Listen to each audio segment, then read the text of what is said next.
Muy buenas amigos, bienvenidos al cuarto programa de Elegidos. Hoy estamos con nuestro amigo Heriberto Villalta, así que vamos a estar con él. Bienvenido, pastor. Amén. Pues aquí la gente, la congregación del Taber Barrio Concepción quiere saber pues lo que es Elegidos en esta iglesia y pues vamos a hacer unas cuantas preguntas para ver si usted puede lo que es guiar quizás a las personas o por ahí hablarnos de lo que fue su llamado aquí al pastorado.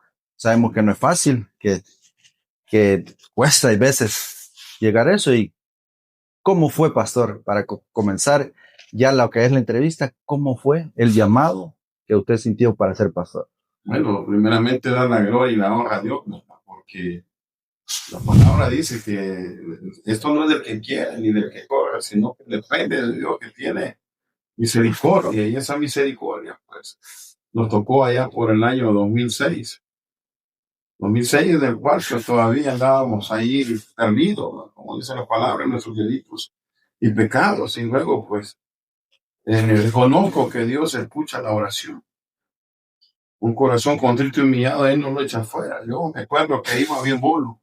De regreso a mi casa iba orando, porque unos amigos míos me invitaron a la iglesia. Y yo ese día pues tomé la decisión de recibir al Señor. Sí, me habían llamado, me habían hablado del Señor muchas veces, que Él me amaba, que Él podía salvarme, restaurar mi vida. Pero ese día fue definitivo, porque yo iba hablando con Él, diciéndole que si Él había podido cambiar a mis amigos, podía cambiarme a mí. Entonces me empecé a congregar y igual, pero había unos hermanos ahí que me invitaban a que igual recibiera al Señor y que me bautizara para cumplir el mandamiento de la iglesia y luego pues servir. Y en ese mismo año empecé a servir, reconocer que Dios da la sabiduría, ¿no? Porque empecé a servir como líder de células. Tenía como 4 células a cargo. Luego, pues, allá en el año 2009, pues, el llamado llega, ¿verdad? Primeramente a un instituto bíblico de la Iglesia de Dios, lo cual, pues, solo duró un mes porque no había llenado el cupo. Luego, Dios nos llamó al tabernáculo bíblico, donde estudiamos desde el 2009 hasta el 2014, que nos ordenamos como pastor, pero en sí yo ya había servido en 2 tabernáculos. Un tabernáculo en Angola y un tabernáculo donde estamos actualmente, que es la misión que Dios nos entregó allá en La Perla, en el departamento de la Libertad, donde ya casi estamos ya 14 años. Y saber que la obra no era mía, sino que yo iba como pastor asociado. Desde el momento que la obra se abrió allá, el pastor titular pues cayó enfermo, perdió la vista, le dio insuficiencia renal y luego pues desde el primer culto que se abrió la obra ya en noviembre de 2012, perdón, porque fue 2 años antes que yo me ordenase como pastor. Había sido en la otra tabernáculo, había sido pastor asociado encargado de las casas de oración. Y luego Dios nos llama ya a La Perla. Pastor mencionó algo importante ahí cuando yo tomaba. ¿Cómo se maneja eso cuando hemos andado en el mundo? ¿Y cómo se maneja la crítica de los vecinos, de los amigos, cuando ya nos ven que vamos a la iglesia y queremos cambiar? Los señalamientos que los amigos le hacen primeramente que lo estás jugando con Dios. Que ya vas a volver aquí, te lo están engañando. Porque sí, hay muchos que llegan a una iglesia y quieren cambiar, pero no hay una entrega total, sino que vuelven a Cristo, recaen rápido.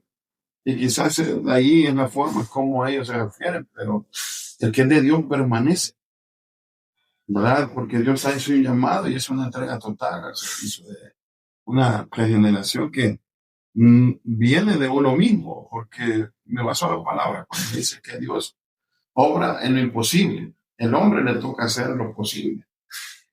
Correcto.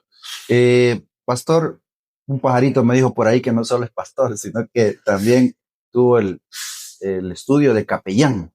¿Le puede decir a nuestros amigos qué es La capellanía. Bueno, la capellanía sí es un llamado actualmente a todos los pastores, ¿verdad? La mayoría de pastores hoy en día son capellanes. Y el ser capellán, pues el término lo llama cubrir a otros, según la historia, ¿verdad? Un hombre de Dios que bajo la lluvia, pues en aquellos tiempos en Europa se usaban capas. Viene este hombre y se quitó la capa para proteger a otro. Aunque el término capellán al principio se conocía como un término católico, ¿no? Que el capellán era el que, católico, perdón, era el que tenía ese llamado. Luego la iglesia cristiana ha tomado ese título de capellán. Y el cual, pues, el capellán, hoy en día, pues existen muchas capellanías. Y cada capellanía, pues, difiere el tiempo. Hay una que dura un mes. Yo me sorprendí porque hay una capellanía de solo un día. Hay capellanías que duran un año lo máximo. Bueno, el tabernáculo hoy como iglesia ya tiene su propia capellanía y así que hay diferentes capellanías, que cada capellanía lo llama, hay que capellanía policial, capellanía militar, capellanía hospitalaria, capellanía de escuelas y así diversidad de títulos que dentro de las capellanías toman ese rol, como servir a Dios en diferentes áreas, aún el cuerpo de bomberos, cuerpo de socorros y un montón de lugares donde hay entrada a la capellanía. Excelente, pastor. Y pastor, ¿por qué la iglesia evangélica? ¿Por qué escogió la iglesia evangélica? Bueno, la iglesia evangélica, la palabra de Dios lo llama en Juan. Se dice de su palabra, Juan 8:32, y conoceréis la verdad, y la verdad os hará libres. Yo fui en un momento, pertenecía a la iglesia de Jesucristo de los Santos del último día. Fui mormón, ¿no? Y saber que la fe mueve al hombre, la fe, dice la palabra, mueve montañas. Aún que el hombre puede estar equivocado, pero luego retrocedí, podemos decir, volví atrás. Algo que no me gustó de la religión esta, sino que luego caí en vicio nuevamente y la iglesia cristiana fue un punto crucial, ¿verdad? Acerca de la invitación, del llamado, ¿verdad? Que es a través de la fe y que la palabra dice que el mismo Espíritu Santo da certeza a nuestro espíritu de que somos hijos de Dios. Y es allí donde Dios nos guía a tomar el rumbo en la iglesia cristiana, donde el cual pues tenemos el llamado de servir a Él. Pastor, ¿ha tenido influencias espirituales? ¿Alguien que usted admiró, digamos, en las prédicas, que usted dijo, este hombre es usado por Dios, yo quisiera ser más o menos como él? En su momento sí, tuve muchos, de los cuales yo, hombres de Dios, admiraba y admiro hasta el momento y quería llegar a ser como ellos. Hablamos de un Charlie Spurgeon, hablamos del hombre de la iglesia más grande en el mundo de Corea, un pastor que se llama Doy Cho, creo que está en la presencia de Dios. La forma de cómo ellos se ponían la palabra.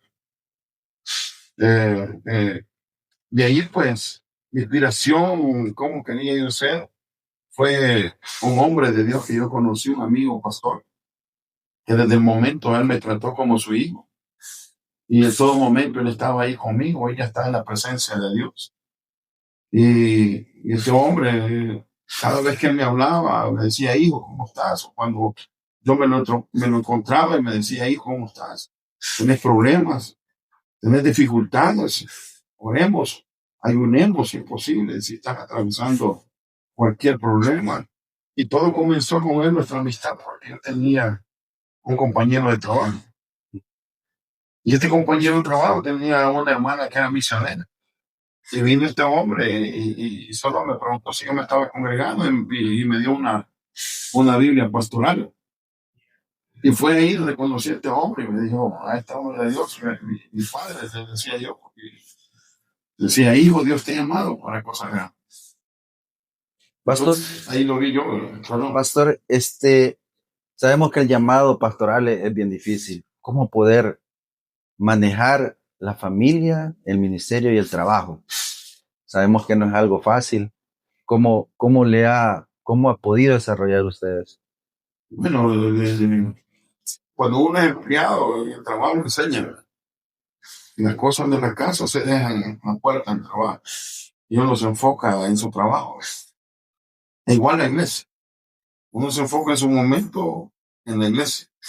Y luego el enfoque en casa, ¿no? En la familia. Pero hay cuestiones, digamos, tanto en la familia, cuando uno quiere poner orden.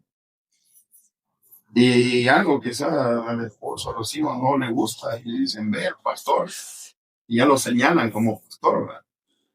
O piensa que porque uno es pastor no puede poner su orden en su casa. Y es ahí donde uno dice, no, allá soy pastor.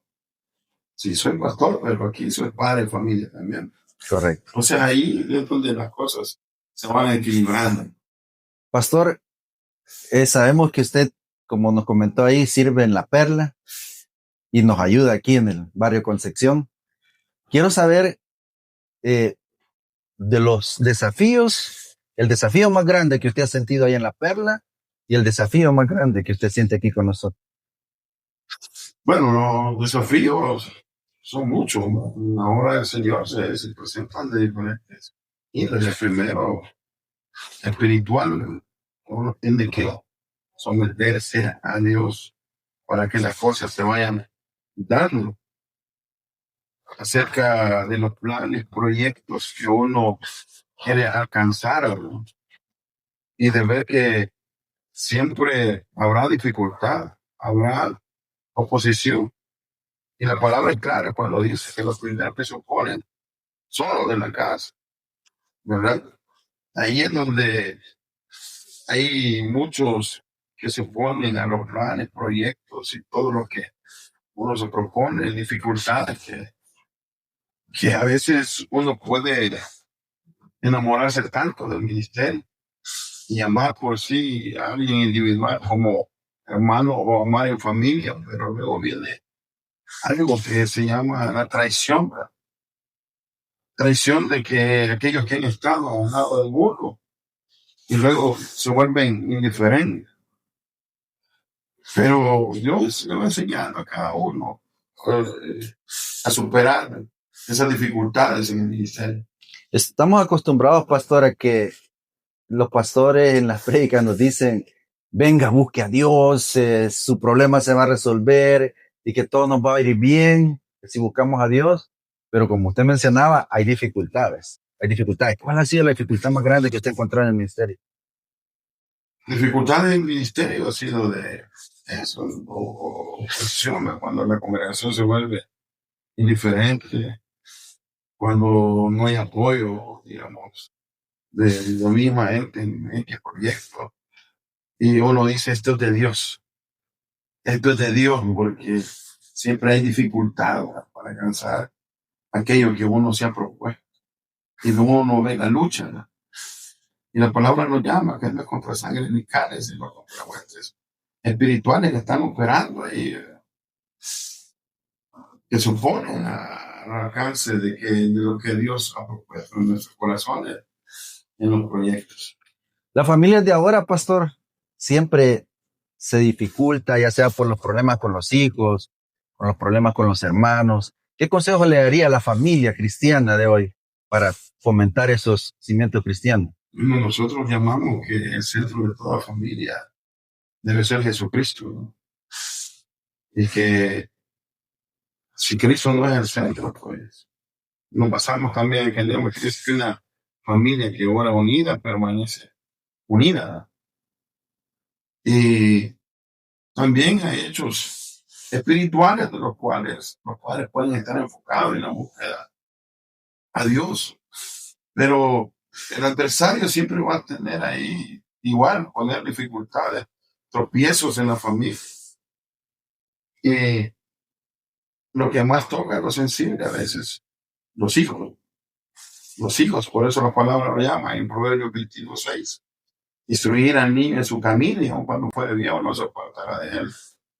Entonces, los padres en la familia deben ser ejemplos de fe, de conducta, de temor a Dios, la resolución a los problemas, siempre apegados a la mano de Dios. Mencionó algo importante ahí, pastor, los jóvenes. ¿Qué están enfrentando los jóvenes cristianos hoy en día que les cuesta lo que es seguir los caminos de Dios? Bueno, la juventud en sí siempre ha estado en problemas en todos los tiempos, no digamos los jóvenes cristianos. Tentaciones como que podían estar enfrentando las modas siempre, la música, las drogas, el sexo ilícito y todo aquello que les puede alejar de Dios en las redes sociales.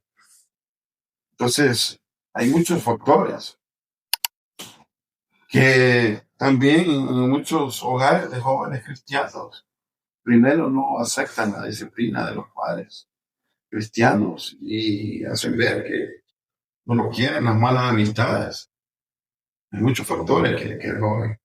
¿Qué consejo, perdón, pastor, qué consejo le podría dar, por lo menos en nuestro país, que hemos visto casos de jóvenes, tan jóvenes, valga la redundancia, que se han hasta ahorcado por problemas, digamos, de relaciones sentimentales, problemas con los papás? ¿Cómo podemos hablar con esos jóvenes, tanto que no son cristianos como los cristianos, para fortalecerles la fe a la juventud? Bueno, los jóvenes de hoy en día tienen, por decir así, muchos ejemplos jóvenes actualmente acerca de los jóvenes que tomaron malas decisiones, que no obedecieron a sus padres. Y Efesios capítulo 6 nos llama, o más bien, perdón, Eclesiastés capítulo 12:1 llama a los jóvenes y dice: acuérdate de tu creador en los días de tu juventud, antes que vengan los días malos en los cuales tengas. Decir que en ellos no hay contentamiento. Y muchos jóvenes hoy se lamentan de haber tomado malas decisiones, de no obedecer a sus padres. Y lo primordial, pues, en la juventud, que son asediados recientemente por muchos factores, en los cuales de una decepción amorosa. En lo personal, pues, puede decir que Satanás rápidamente atrapa la mente del joven cuando cae en depresión, cuando cae en decepción. Y es ahí donde el joven tiene que estar presto a escuchar la voz de Dios, no la de Biblia. Porque muchos jóvenes, incluso puedo dar mi testimonio. En una ocasión yo escuché la voz de Dios y fui, como decir, influenciado a quitarme la vida, ¿verdad? Alguien que no experimentaba eso, de decirle de que el diablo o Satanás no le habla a uno y lo incita a que la vida no vale nada, que aquí ya no hay salida. Entonces, lo más que el joven puede hacer es agarrarse firmemente de las manos de Dios. Amén, pastor. ¿Y cómo ve, pastor, la influencia de las redes sociales en los jóvenes? Bueno, es algo, lo podríamos llamar normal, ¿verdad? Porque es algo tendencia. Y es algo que la Biblia habla, que en los próximos tiempos la ciencia va a avanzar, ¿verdad?, de una forma grande, y lo estamos notando con la inteligencia artificial y muchas cosas en las redes sociales. Y el amor de muchos se va a enfriar encima en la vida de los jóvenes. Que, bueno, en otros países la juventud ha tomado, como decir, ha evocado presidente, ¿verdad?, a través de las redes sociales. ¿Mm? No digamos lo que puede impactar a una juventud que a través de las redes sociales pues están siendo influenciados igual a la pornografía, a las drogas, al alcohol. Y quizás sería algo que los mismos que manejan las redes sociales tendrían una, ¿cómo decir?, una estadística, ¿no?, de aquellos que están usando de Dios. Pastor, ¿qué consejo le podemos dar a un joven por eso de las redes sociales hoy? Bueno, a mí me ha tocado hablar con jóvenes, tanto hembritas como varoncitos de que ven las redes sociales y les muestran que la persona que tiene buen físico, la persona que es bonita es la que va a triunfar. Y la que no tiene buen físico, la que no es bonita, no tiene derecho a triunfar. O sea, esa autoestima que tienen los jóvenes de que las redes sociales les vende, de que la imagen es lo que vende hoy, ¿qué consejo les puede dar? Primero, que no se dejen engañar, porque sería lo que son nosotros siempre algo espiritual, que no es el hombre el que está engañando a la mujer, sino que hay una influencia satánica ahí, donde también puede venir una influencia, lo que hablamos anteriormente, de ahí que puede llegar al suicidio, de no, como decirle, tener o reunir esas características de las cuales pide la red social, si no son bonitos, si no son simpáticos, qué sé yo, para poder triunfar, ¿verdad? Pero eso es una limitación de la mente del ser humano, y más en la vida de los jóvenes, que posiblemente no han llegado a una madurez de vida. Es raro, podríamos decir, un joven que ya ha crecido a una madurez por la experiencia que ha visto a través de los padres, a través de alguien más que lo puede influenciar a lo bueno, ¿no? Y de ver otros que han fracasado y decir, no, yo no lo voy a cometer, güey, no voy a caer en eso, sino buscar la forma, como dice la Biblia, que hay que atesorar lo bueno y desechar lo malo. Correcto, pastor. Pastor, en estos tiempos de que vemos las cosas de lo que habla Apocalipsis, lo que es las guerras y todo, hay momentos que el cristiano, bueno, creo que a mí me ha pasado, no sé si te la ha pasado, pero tenemos momentos difíciles donde quizás queremos tirar la toalla, donde estamos en crisis, y es lo que le mencionaba, que estamos acostumbrados que los pastores nos dicen, venga, que con Dios todo le va a salir bien, y no nos salen bien las cosas. ¿Cómo fortalecer la fe en esos momentos donde nos va mal? Que la gente dice, no, ya no voy a ir a la iglesia, me está yendo duro. ¿Cómo fortalecer la fe? Primero, una vida de oración, una vida de lectura de la palabra, buscar a Dios, quizá someterse en el ayuno, como cada uno nos podemos escudriñar cómo andamos, de una manera espiritual, pero decimos recargar o como un dicho que nosotros podemos tomar, ¿verdad? Si estamos cargados de Dios, es ahí donde tenemos que tomar esa descarga, ¿no? Si estamos débiles y para poder edificar a otros, para poderles decir que Dios lo va a sacar de ahí. Sería una duda creer que Dios no nos va a sacar de ahí, ¿verdad? Amén. Pues. Hablamos que Dios puede y que Dios puede, que es el Dios del imposible. Ya para ir terminando, pastor, ¿qué le aconsejaría a esas personas que se han alejado de la iglesia por X o Y motivo? ¿Qué les podemos decir para que busquen a Dios, para que vuelvan a los caminos? Bueno, sí, podríamos mencionar muchos factores en los cuales alguien puede decaer de su fe cristiana. Mas la palabra nos habla, puestos los ojos en Jesús, el autor y consumador de la fe. Pero el hombre está mirando al otro hombre, Jesús es ahora, es perfecto. Y que el versículo clave cuando dice que 7 veces cae el justo y vuelve a levantarse.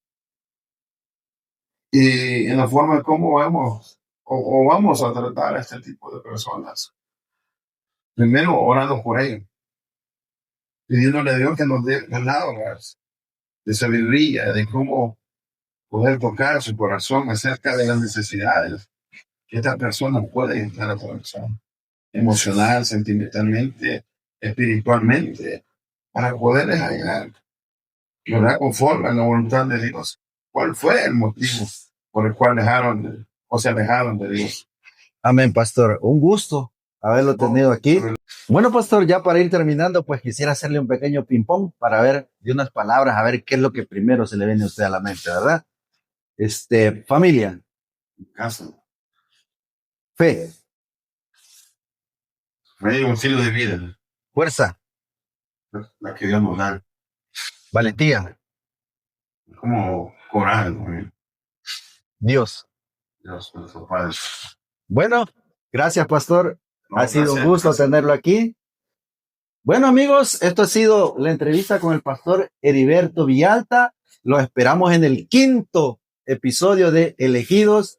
La invitación está siempre con ustedes para que se congreguen con nosotros aquí en la Iglesia Barrio Concepción. Aquí lo esperamos. Y recuerda, hermano, que perfecto solo Dios.